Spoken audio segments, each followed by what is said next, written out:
Bonjour mes frères et sœurs en Jésus le Christ, que Dieu vous bénisse. Je viens au travers de cette vidéo vous parler d'un thème qui est très capital pour l'évolution de l'Église selon les défis auxquels l'Église fait face dans notre époque actuelle. Alors, nous constatons souvent quelque chose. C'est que lorsqu'on arrive à l'église, chacun vient motivé par certaines situations, par certaines maladies parfois, ça peut être des situations, pour la plupart c'est des situations difficiles qui nous emmènent dans la présence de Dieu. Et lorsque nous y arrivons, au travers de ses serviteurs, Dieu éclate sa gloire dans nos vies et nous découvrons là la main de Dieu. Ici, nous avions dépouillé Dieu. Nous avions bénéficié de sa grâce. Et alors, nous avions bénéficié de l'amour de Dieu. Alors arrive un moment pendant le culte, un moment crucial où il est demandé aux enfants de Dieu de se lever pour aller bénir le Seigneur. Et c'est à ce moment-là qu'on se rend compte que les chaises pèsent apparemment lourd. C'est comme si les enfants de Dieu étaient scotchés à leurs chaises. Et certains le font avec calcul. Et c'est un sérieux souci parce que on vient, on bénit Dieu pour lui témoigner son amour. Nous ne faisons pas ces œuvres pour bénir les hommes de Dieu, ah non. Parce que ce n'est pas à nous de bénir les hommes de Dieu, c'est à Dieu lui-même de bénir ses serviteurs. Mais nous le faisons pour l'évolution de l'œuvre de Dieu.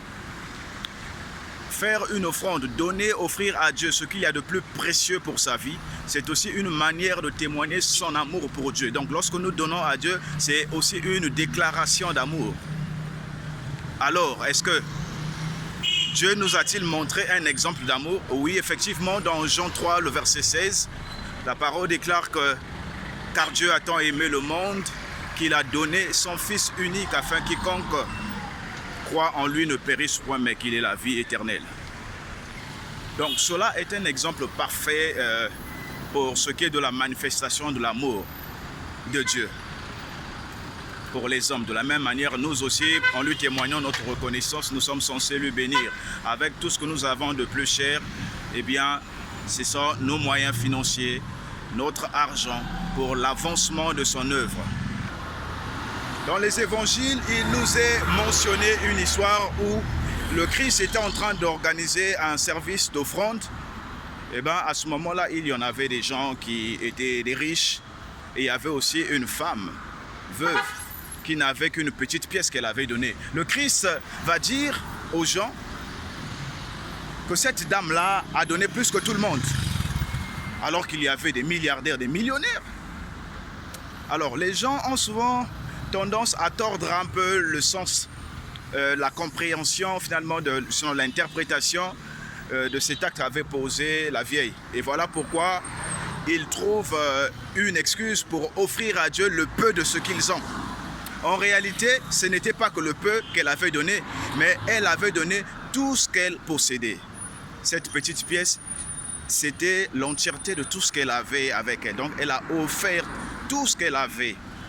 C'est comme notre Père, en offrant son Fils unique, il a offert au monde ce qu'il avait de plus précieux à ses yeux. Donc nous aussi, nous sommes censés bénir Dieu en lui offrant de ce que nous avons de plus précieux. Et cela peut être aussi, cela peut se comprendre aussi par des exemples de vie courante. Vous savez, lorsqu'un homme a aimé une femme, eh ben pour toucher le cœur de celle-ci, il ne ménage aucun effort en matière de dépenses.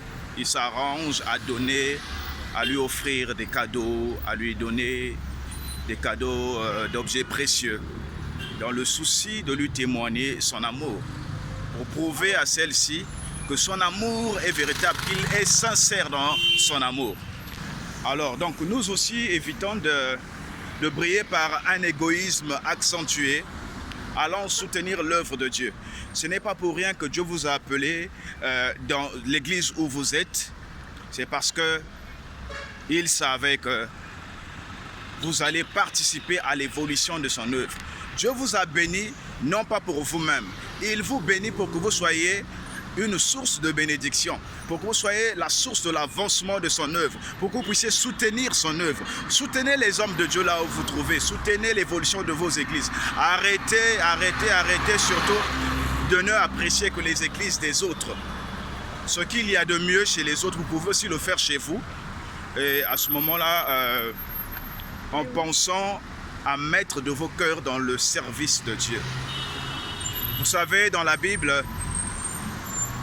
pendant le règne du ministère de Christ, il était partout avec les 12 apôtres. Mais quelque part, il y avait un disciple dont on ne parlait pas beaucoup. Mais c'était un homme riche. Alors, lorsqu'arriva le décès de Christ et qu'il était question maintenant de chercher un tombeau pour le Christ, eh bien, à cette époque-là, les disciples de Christ qui étaient réputés comme les Matthieu, les Pierre, les Jean, les Matthias, on ne les a pas vus. Pour acheter un tombeau pour le Christ, on a eu besoin d'un Joseph d'Arimathée. Et la Bible déclare même qu'il était l'un des disciples de Christ et il était riche. Donc c'est aussi le moment bien aimé de déclarer, de demander à Dieu de nous ennoblir, de nous remplir, de nous rendre riches. Ce n'est pas un péché de chercher la richesse. La richesse, ce n'est pas un péché. Le problème, c'est de s'attacher à la richesse au point d'en faire une priorité devant Dieu. À ce moment-là, ça devient de l'idolâtrie. Il y en a une catégorie de personnes qui, pour offrir à Dieu, prennent le temps parfois de réfléchir en disant que bon, mais moi, je suis arrivé à l'église, je n'ai que 5 000 francs.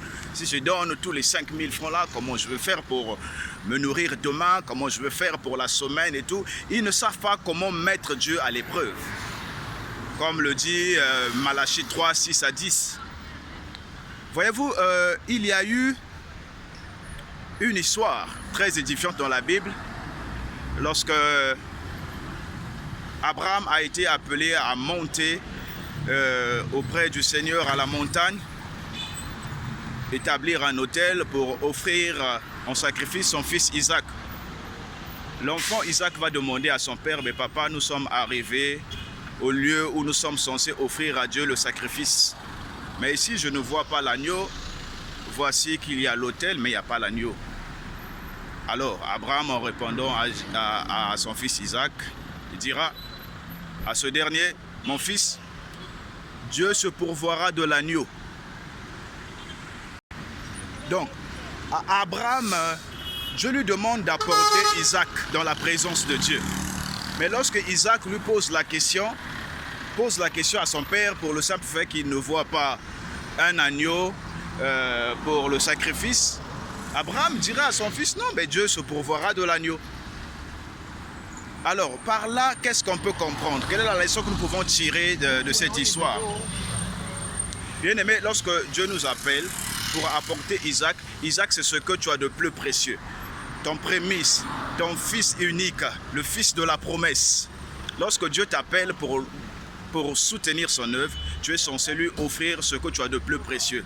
Mais pour ce qui est de l'agneau, ce n'est pas à Abraham que tu es de penser à l'agneau, car c'est Dieu qui pourvoira. Ce n'est pas non plus à Isaac qui est censé remédier à l'agneau selon Dieu, bien que cela vient pour mettre la foi de son père à l'épreuve.